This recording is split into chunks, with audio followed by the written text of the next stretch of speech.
الحمدللہ رب العالمین والعاقبۃ للمتقین والصلاۃ والسلام علی رسولہ الکریم اما بعد اعوذ باللہ من الشیطان الرجیم بسم اللہ الرحمن الرحیم یا ایہا الذین آمنوا لم تقولون ما لا تفعلون کبر مقتا عند اللہ ان تقولوا ما لا تفعلون۔ رسول اللہ صلی اللہ علیہ وسلم نے فرمایا من غش فلیس منا۔ ناظرین، آج کی اس ویڈیو میں ہم یوٹیوب اور فیس بک پر جو ویڈیو بنائی جاتی ہیں اور اپلوڈ کی جاتی ہیں اور ان کے اوپر جو گمراہ کن اور دھوکہ دہی پر مبنی اور سنسنی خیز تھمب نیل لگائے جاتے ہیں، اس کے بارے میں ہم کتاب و سنت کی روشنی میں جائزہ لیں گے کہ اللہ اور اس کے رسول ان کو کیسے دیکھتے ہیں، یا اللہ اور اس کے رسول کے جو احکامات ہیں ان کی نظر میں ان کی حیثیت کیا ہے۔ تو جو میں نے آپ کے سامنے قرآن مجید کی دو آیتیں تلاوت کی ہیں وہ سورہ حجرات کی 26ویں پارے سے ہیں،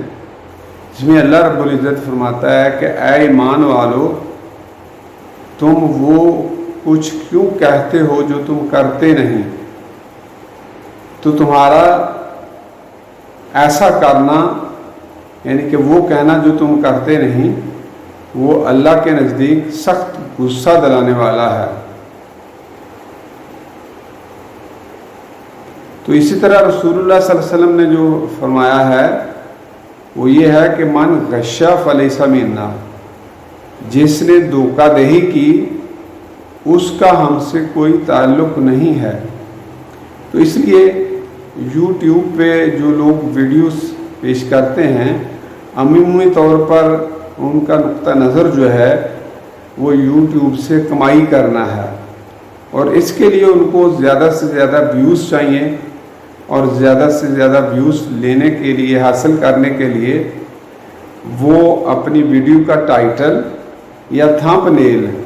کچھ اس طرح سے بناتے ہیں کہ وہ لوگوں کے لیے بڑا دلکش ہو، یعنی لوگوں کی جو عام توجہ کا یا طلب کا جس میں پہلو پایا جاتا ہے، تو ایسے تھمب نیل لگاتے ہیں جو انتہائی گمراہ کن ہوتے ہیں۔ تو جو لوگ یوٹیوب پہ اپنے مقصد کی جو کوئی چیز تلاش کرنا چاہتے ہیں، سرچ کرنا چاہتے ہیں، تو وہ جب اپنی سرچ کیز اس میں ڈالتے ہیں سرچ بار میں،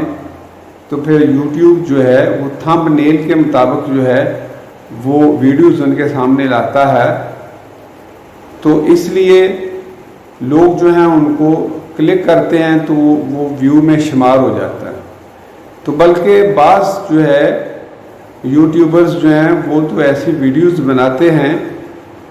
کہ کس طرح جو ہے وہ ویوز کو بڑھایا جا سکتا ہے، کس طرح سے زیادہ لوگوں کو اپنی طرف متوجہ کیا جا سکتا ہے تاکہ ویوز جو ہیں وہ زیادہ سے زیادہ ہوں اور زیادہ سے زیادہ جو ویڈیو ہے وہ وائرل ہو۔ تو یہ کتاب و سنت کی روشنی میں بڑا مذموم فعل ہے، اور دھوکہ دہی پر جو مبنی کمائی ہے، یہ کمائی جو ہے یہ حلال کمائی نہیں کہلائی جا سکتی، یہ حرام کی کمائی ہے۔ رسول اللہ صلی اللہ علیہ وسلم نے تجارت کے بارے میں بھی فرمایا کہ قسم اٹھا کر سامان بیچنے سے سودا تو بک جاتا ہے لیکن برکت جو ہے وہ اٹھ جاتی ہے، اس مال میں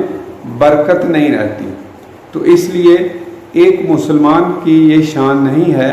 کہ وہ دوسرے مسلمانوں سے دھوکہ کرے، یعنی ان کو اندھیرے میں رکھے اور ان کو دھوکہ دے اور ان کو ان کے مقصد سے دور کرے۔ تو اس لیے جو لوگ ایسا کرتے ہیں ان کو اپنے اس مذموم فعل پر غور کرنا چاہیے کہ اللہ اور اس کے رسول جو ہیں ان کی نظر میں یہ کتنا گرا ہوا کام ہے۔ تو اس لیے اس سے احتراز کرنا چاہیے۔